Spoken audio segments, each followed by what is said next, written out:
আছেন সবাই? Canada info by BD ভাই চ্যানেলের আরেকটা পর্বে আপনাদের স্বাগতম। বসে আছি সাউথগেট সেন্টারে, তো ভাবলাম আপনাদের সাথে একটু কথা বলি। যে বিষয়টা নিয়ে কথা বলতে চাই সেটা হচ্ছে যে মানে আমরা সেদিনকে আলোচনা করতেছিলাম যে এই মুহূর্তে স্টুডেন্ট হিসেবে কানাডাতে আসা আসলে ঠিক কিনা, বা কানাডা সম্পর্কে বাংলাদেশ থেকে মানুষ যে ড্রিমগুলো দেখে সেই আসলে ড্রিমগুলো লজিক্যাল কিনা, বা সবচেয়ে বড় কথা হচ্ছে কানাডা এখনকার সিচুয়েশনে একটা স্ক্যাম কিনা। তো চলুন মূল ভিডিও শুরু করি। আচ্ছা, তো কানাডাতে আপনি আসবেন, ঠিক আছে। কানাডা যদি বলেন যে আসা ঠিক হবে কিনা বা কানাডা স্ক্যাম কিনা, এইটা আসলে মানে আপনাকে নির্ধারণ আপনি তখনই করতে পারবেন যখন আপনি কানাডা সম্পর্কে আপনার এক্সপেকটেশনটা ডিফাইন করতে পারবেন। আপনার এক্সপেকটেশন যদি মানে খুবই পশ এবং পলিশ হয়, তাহলে আপনার কাছে কানাডা আসলে স্ক্যাম মনে হবে। That's true. কারণ আপনি প্রথমে এসে এইখানে খুবই রুরো লাইফের মাঝখান থেকে যাইতে হবে, তখন আপনার কাছে মনে হবে দূর এইখানে কেন আসলাম, এটা একটা বিশাল স্ক্যাম। যখন আপনি প্রথমে এসে চাকরির জন্য খুবই স্ট্রাগল ফেস করবেন, তখন আপনার কাছে মনে হবে দেশে তো ভালো চাকরি করতাম, ভালো ছিলাম, এটা একটা স্ক্যাম। আবার আপনার কাছে মনে হবে এইখানের মানে কি বলে উচ্চ জীবনযাত্রার মানের, মানে হাইলি লিভিং কস্ট এরিয়াতে যেটা হয় যে প্রচুর টাকা আপনাকে বাংলাদেশের কম্পারেটিভলি বাংলাদেশের সাথে যদি তুলনা করেন, তার এগেনস্টে আপনাকে এখানে বেশ বড় একটা খরচ হবে সবসময়, তাহলে তখন আপনার মনে হবে এটা একটা স্ক্যাম কিনা। তবে আপনি যদি এই জিনিসগুলা মেনে নিয়ে আসেন যে না, আমাকে আসলে চাকরির জন্য লাইনে দাঁড়াইতেই হবে, আমাকে এইখানে ইউনিভার্সিটিতে খুবই পড়াশোনার চাপের মাঝখান থেকেই যাইতে হবে, আমাকে একটা দেখেন এইখানে সারা পৃথিবীতে থেকে মানুষ আসে, সুতরাং এবং সারা পৃথিবীর এইখানে মানে সবাই তো একটা সার্টেন ক্যালিবার লেভেলের পরের মানুষ এইখানে আসে।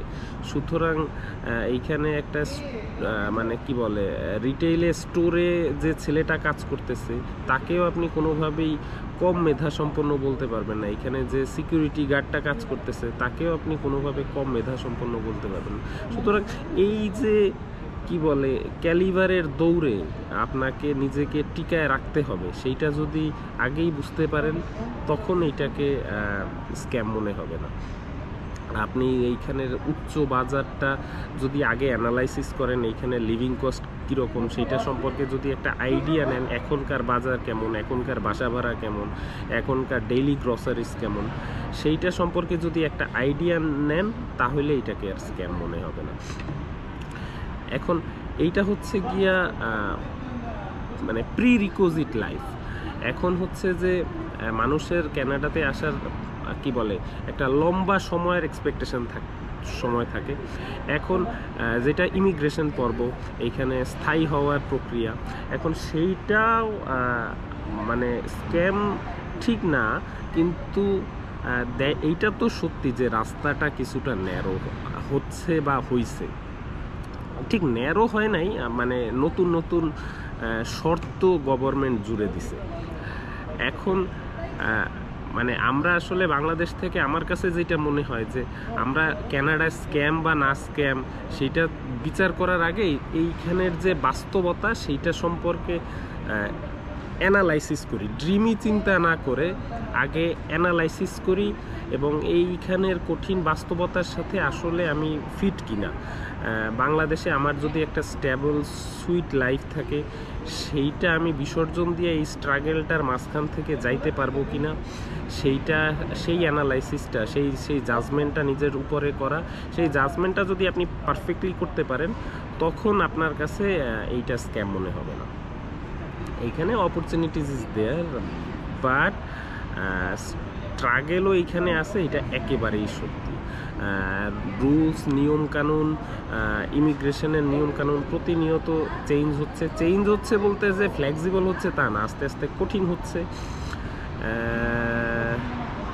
সেটাও সত্যি, কিন্তু বন্ধ হয়ে যায় নাই। কিন্তু আপনি যদি চিন্তা করেন ক্যানাডা স্ক্যাম কিনা, এখন পৃথিবীর আসলে যতটুকুই ক্যানাডার পথ খোলা আছে, এই পথটুকুই বা কয়টা দেশের খোলা আছে, তাই না?